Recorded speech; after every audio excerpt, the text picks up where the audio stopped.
नमस्कार, मैं प्रबुद्ध चौहान हूं। राहुल गांधी को अब जाकर समझ में आया कि उनकी पार्टी में भी विभीषण है। जी है, ये इसलिए क्योंकि इसका जिक्र खुद राहुल गांधी ने अपने गुजरात दौरे के दौरान कहा है, जिक्र किया है।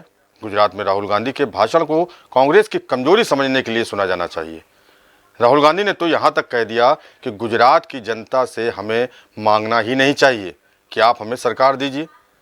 तो क्या 10 साल बाद राहुल गांधी को ये समझ में आने लगा है कि गुजरात में जिस कांग्रेस को वो खींचने की कोशिश कर रहे थे, अब उसे और नहीं खींचा जा सकता, उसे बदलना होगा और उसके भीतर से बीजेपी से सहानुभूति रखने वाले नेताओं को निकालना होगा। बीजेपी से कांग्रेस तभी लड़ पाएगी जब कांग्रेस अपने भीतर की बीजेपी से लड़कर जीतेगी। गुजरात में ये काम और जगहों की तुलना में बहुत मुश्किल है। वहाँ की सियासी जमीन इस तरह की हो चुकी है कि कांग्रेस अपने घर में जो भी पौधे लगाएगी वो बीजेपी में जाकर पेड़ बनने का ख्वाब देखने लग जाता है। वहाँ कांग्रेस के नेता जितनी आसानी से बीजेपी में चले जाते हैं, कई बार यकीन नहीं होता उन नेताओं पर जो अभी तक बीजेपी में नहीं गए हैं। अगर हम गुजरात की जनता को रिस्पेक्ट करते हैं तो हमें ये साफ कहना पड़ेगा कि आज तक जो पिछले 15, 20, 30 साल जो गुजरात की एक्सपेक्टेशन हमारे से थी, मुझसे थी, हमारे पीसीसी प्रेसिडेंट से थी, हमारे इंचार्ज से थी, वो हम पूरी नहीं कर पा रहे। पहले ये बोलना पड़ेगा, क्योंकि अगर हम ये नहीं बोलेंगे तो हमारा गुजरात की जनता से कभी रिश्ता नहीं बनेगा। और मैं यहां गुजरात के युवाओं से रिश्ता बनाने आया हूं।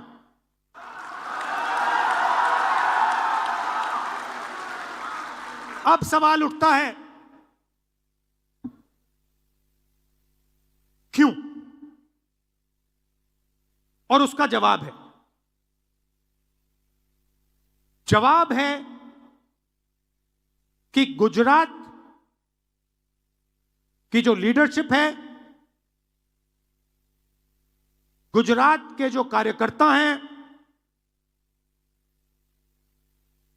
गुजरात के जो डिस्ट्रिक्ट प्रेसिडेंट्स हैं, ब्लॉक प्रेसिडेंट्स हैं, उसमें 2 तरीके के लोग हैं। डिवीजन है। अभी यहां पे बैठे हुए हैं सब लोग, मगर 2 टाइप के हैं।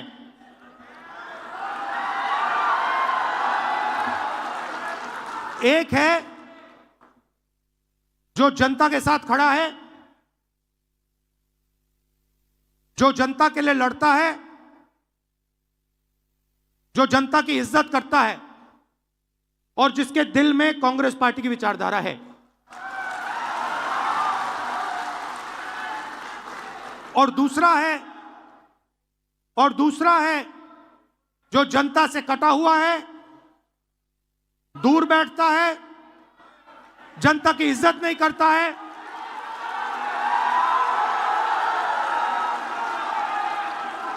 और उसमें से आधे बीजेपी से मिले हैं।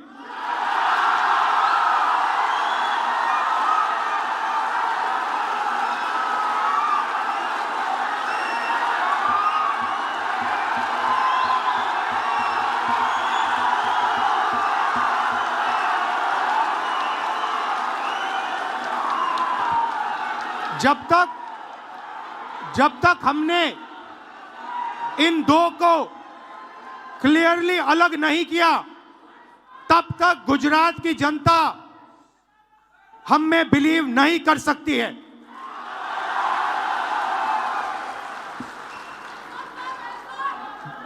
गुजरात की जनता,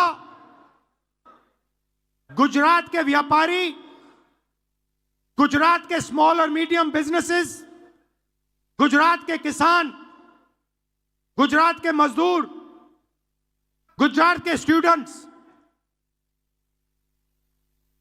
ऑपोजिशन चाहते हैं, विकल्प चाहते हैं, बी टीम नहीं चाहते हैं। गुजरात में अगर राहुल गांधी ने समस्या की पहचान कर ली है तो इसका समाधान क्या होगा और कब होगा। जिस तरह से राहुल गांधी आरएसएस को निशाना बनाते हैं, लेकिन जमीन पर उनकी इस राजनीतिक अभियान दिखाई नहीं दे रहा। कांग्रेस को आरएसएस से लड़ने की मशीन बनाना इतना आसान नहीं है। सवाल है कि क्या राहुल गांधी ने अपनी पार्टी के भीतर संघ के समर्थकों को ठीक से पहचान लिया है और अब उनकी बारी आने वाली है। अगर पहचान लिया है तो कब राहुल गांधी खुद से ऐसे नेताओं को निकालेंगे, क्योंकि हरियाणा चुनाव के समय भी राहुल गांधी ने ये बात कही थी कि वो कांग्रेस के भीतर आरएसएस के समर्थकों को पहचान लेते हैं। तो अब कार्यकर्ता भी जानना चाहता होगा कि ये निकाले कब जाएंगे। मैं पहचान जाता हूं आजकल क्या होता है। देखो मैं बताता हूं आपको, कहीं मैं सड़क पे जाता हूं, मुझे दो तरीके के लोग दिखते हैं। एक ऐसे मुस्कुराता है, खुश रहता है, चेहरे पे मुस्कान होती है, मैं कहता हूं कांग्रेसी। और एक मुझे ऐसे दिखता है, मैं कहता हूं आरएसएस। ये छुप नहीं पाते, ये कभी कभी आ जाते हैं पार्टी में, बेस बदल के आ जाते हैं। मैं बस देखता हूं इनको, आरएसएस।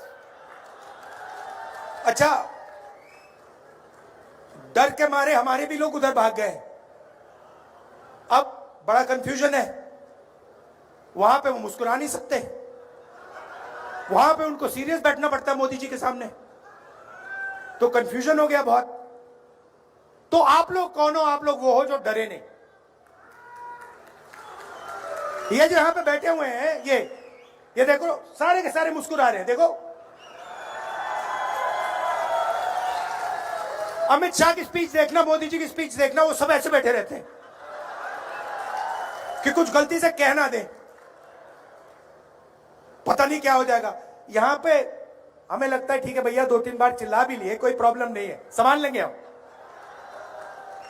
तो ये पार्टी मोहब्बत की पार्टी है और आप लोग मोहब्बत वाले बब्बर शेर हो। हरियाणा चुनाव के बाद कितने लोगों की पहचान की गई और कांग्रेस से निकाला गया। हरियाणा में तो राहुल गांधी चुनाव के प्रचार के बीच में बोल रहे थे, तो कम से कम चुनाव हार जाने के बाद ऐसे कुछ लोगों को निकाला जाता, तब समझ में आता कि राहुल गांधी अब कांग्रेस के भीतर संघ के समर्थकों को लेकर गंभीर हो चुके हैं। भारत जोड़ो यात्रा के दौरान राहुल गांधी ने ये स्थापित करने का प्रयास किया कि कांग्रेस और बीजेपी की विचारधारा में बुनियादी अंतर है।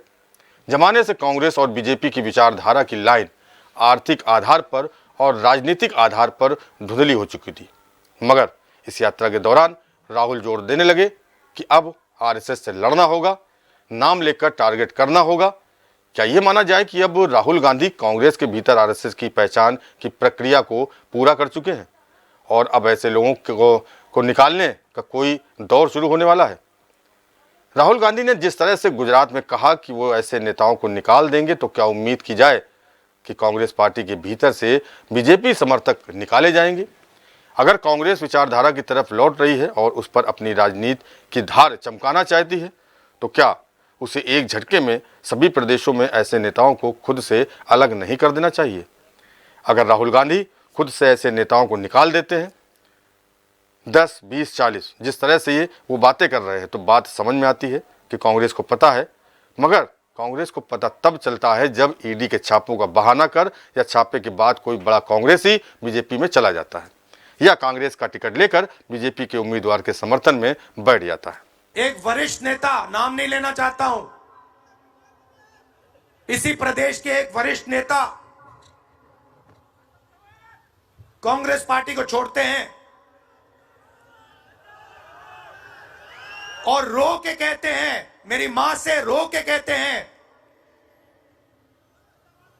कि सोनिया जी, मुझे शर्म आ रही है, मेरे में इन लोगों से, इस शक्ति से लड़ने की हिम्मत नहीं है, मैं जेल नहीं जाना चाहता हूं। और ये एक नहीं है, ऐसे हजारों लोग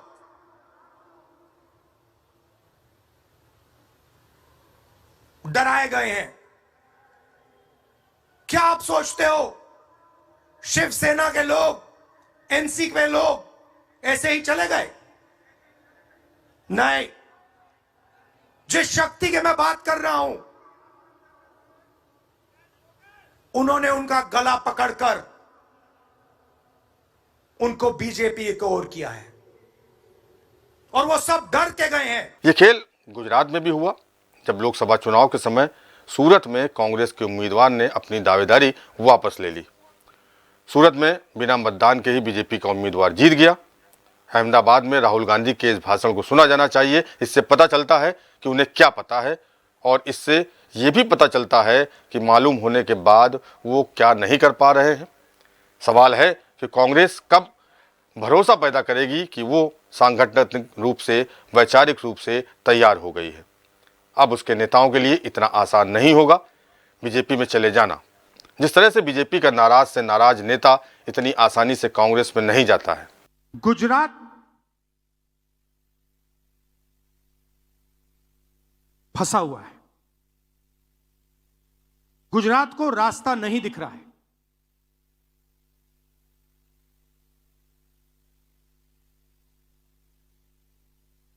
गुजरात रास्ता देखना चाहती है, आगे बढ़ना चाहती है। और कांग्रेस पार्टी, मैं कांग्रेस पार्टी का मेंबर हूं और मैं स्टेट से कह रहा हूं कि गुजरात की कांग्रेस पार्टी उसको रास्ता नहीं दिखा पा रही है।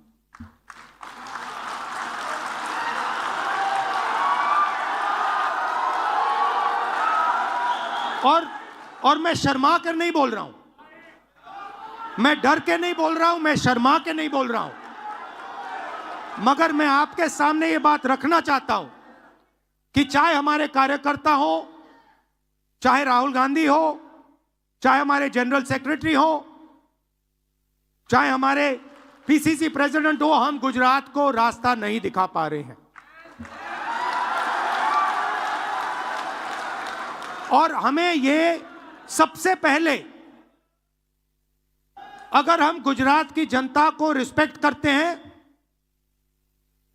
तो हमें ये साफ कहना पड़ेगा कि आज तक जो पिछले 15, 20, 30 साल जो गुजरात की एक्सपेक्टेशन हमारे से थी, मुझसे थी, हमारे पीसीसी प्रेसिडेंट से थी, हमारे इंचार्ज से थी, वो हम पूरी नहीं कर पा रहे। पहले ये बोलना पड़ेगा। राहुल गांधी जिस समय अहमदाबाद में थे उसी समय प्रधानमंत्री मोदी भी गुजरात में थे। प्रधानमंत्री मोदी ने कांग्रेस पर तंज किया और जीरो बता दिया। कहा कि दिल्ली में कांग्रेस को जीरो आया है। जीरो लाने वाली पार्टी मुद्रा लोन के 32 लाख करोड़ में कितने जीरो होते हैं गिन नहीं सकती। मगर प्रधानमंत्री को याद दिलाना चाहिए कि सीएजी विनोद राय ने भी इसी तरह 2G घोटाले में कथित रूप से कई जीरो हटा दिए थे जो कभी साबित नहीं हुए। लेकिन इसके बाद भी राहुल गांधी ने अपने भाषण में प्रधानमंत्री मोदी के भाषण के जवाब में ललकारी भाषा का इस्तेमाल नहीं किया, क्योंकि राहुल गांधी जानते हैं कि वो गुजरात में हैं और 30 साल में कांग्रेस वहां ऐसा कुछ भी नहीं कर पाई है जिसके दम पर वो नरेंद्र मोदी को चुनौती दे सके। एक पल में नरेंद्र मोदी साबित कर सकते हैं कि गुजरात में भी कांग्रेस वही चलाते हैं। इसलिए राहुल गांधी खुलकर बोल रहे थे और कांग्रेस के भीतर बीजेपी के एलिमेंट और गलतियों पर ही उनका फोकस था। एक बार मेरी मीटिंग हो रही थी, वहां पे शायद मध्य प्रदेश का डेलीगेशन था। एक कार्यकर्ता खड़ा हुआ, कहता है राहुल जी आप एक काम कर दीजिए। मैंने कहा क्या? कहता है 2 तरीके के घोड़े होते हैं, एक होता है रेस का, एक होता है शादी का। कांग्रेस पार्टी रेस के घोड़े को बारात में डाल देती है और बारात के घोड़े को रेस में डाल देती है।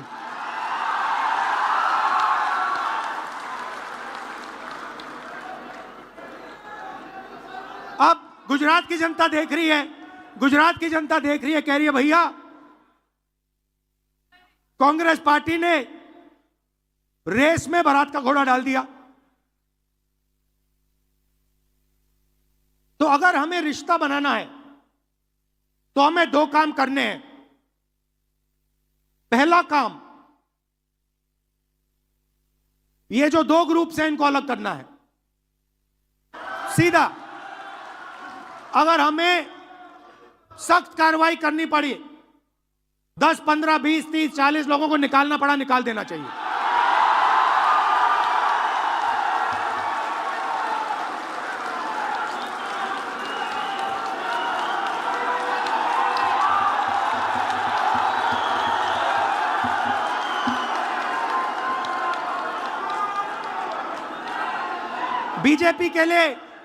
बीजेपी के लिए अंदर से काम कर रहे हो, चलो जाके देखते हैं, बाहर से काम करो।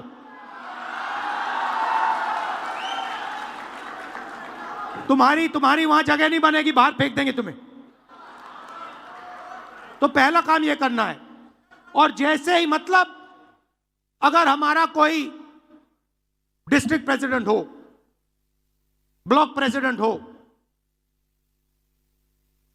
सीनियर लीडर हो, तो यहां पे कांग्रेस होनी चाहिए, दिल में कांग्रेस होनी चाहिए। जीतने हारने की बात छोड़ दो, अभी जीतने हारने की बात छोड़ दो। बस हमारे जो डिस्ट्रिक्ट प्रेसिडेंट्स हैं, जो हमारे लीडर हैं, अगर उनका यहां हाथ ऐसे कटे तो उसमें से कांग्रेस का खून निकलना चाहिए।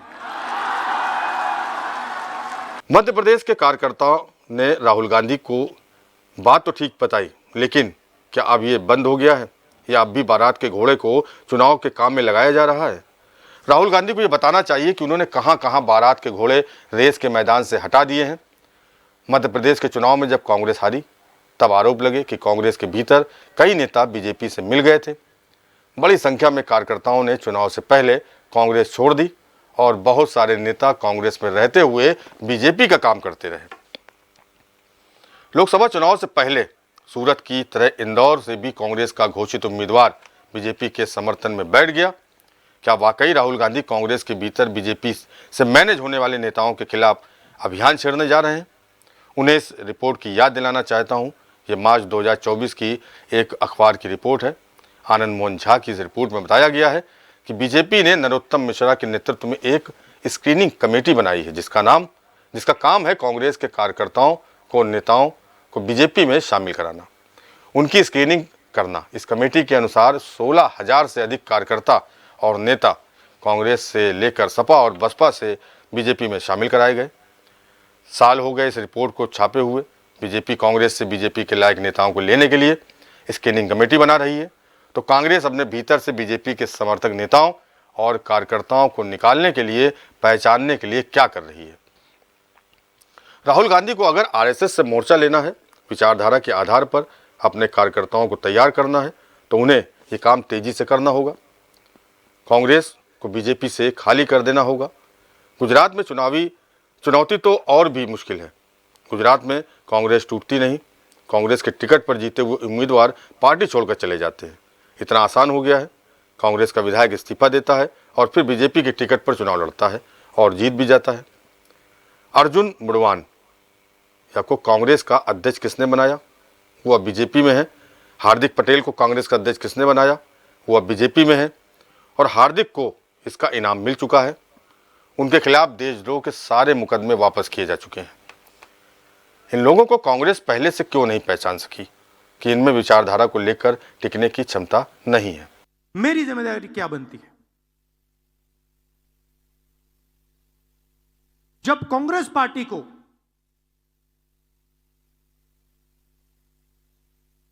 अंग्रेजों का सामना करना पड़ रहा था,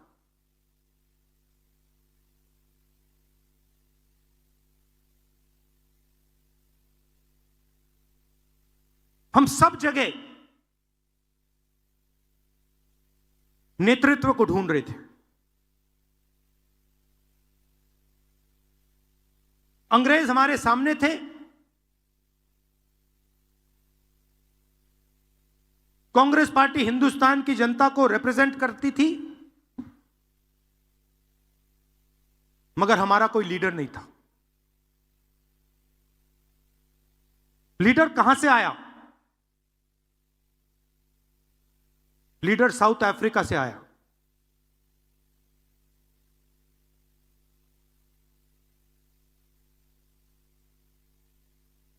कौन थे? महात्मा गांधी थे। और किसने हमें दिए? साउथ अफ्रीका ने नहीं दिया। गुजरात ने कांग्रेस पार्टी को हमारा ओरिजिनल नेतृत्व दिया।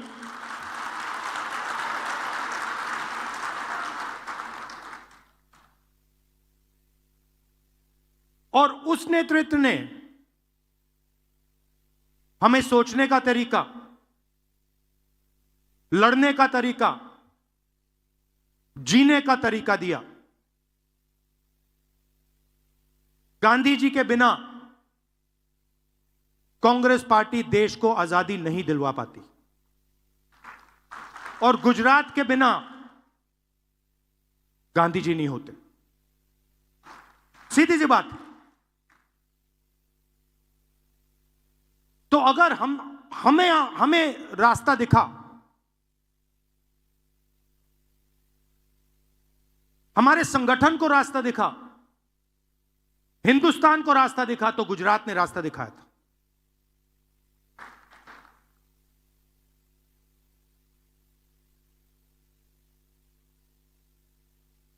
और उनके एक कदम पीछे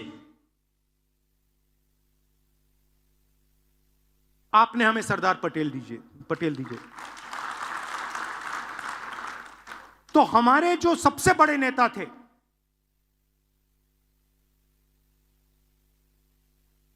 पांच जो सबसे बड़े नेता थे कांग्रेस पार्टी के, उसमें से 2 गुजरात ने हमें दिए।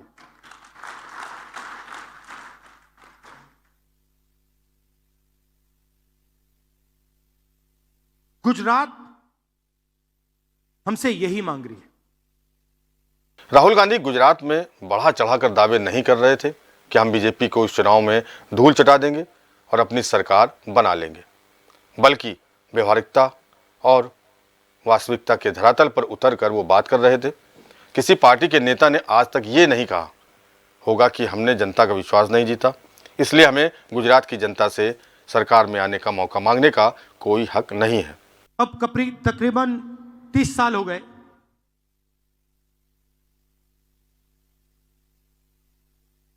हम यहां सरकार में नहीं हैं, और जब भी मैं आता हूं तो डिस्कशन 2017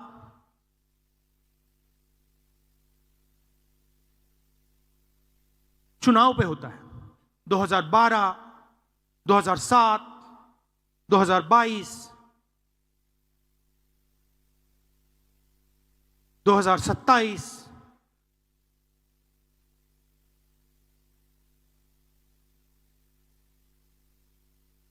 मगर सवाल चुनाव का नहीं।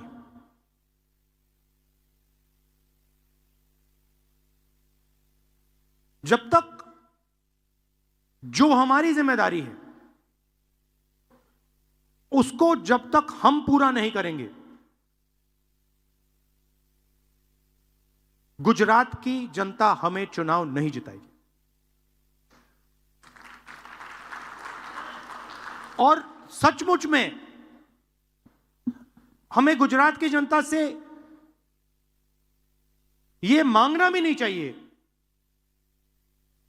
कि आप हमें सरकार दीजिए, जब तक हमने अपनी जिम्मेदारी पूरी करी। जिस दिन हमने अपनी जिम्मेदारी पूरी कर दी, उस दिन मैं आपको गारंटी करके कहता हूं